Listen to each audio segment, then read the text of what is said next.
నమస్తే మన హైదరాబాద్కు స్వాగతం. ముందుగా ప్రధాన అంశాలు. సికింద్రాబాద్ పరేడ్ మైదానంలో యోగా వేడుకలు, ఆసనాలు వేసి అవగాహన కల్పించిన ప్రముఖులు.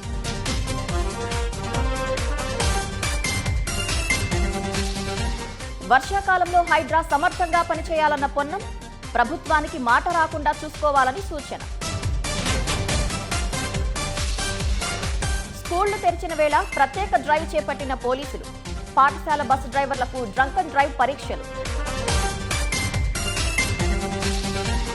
రోజురోజుకు ముదురుతున్న తిరుమలగిరి భూ వివాదం, ఎమ్మెల్యే శ్రీ గణేష్ హస్త ఉందని బీఆర్ఎస్ ధర్నా. సింగ్ గీతం చిత్ర నిర్మాత నాగస్విన్తో ప్రభాస్ మాటామంతి, సినిమాలో తనను ఎందుకు పెట్టుకోలేదన్న రెబల్ స్టార్.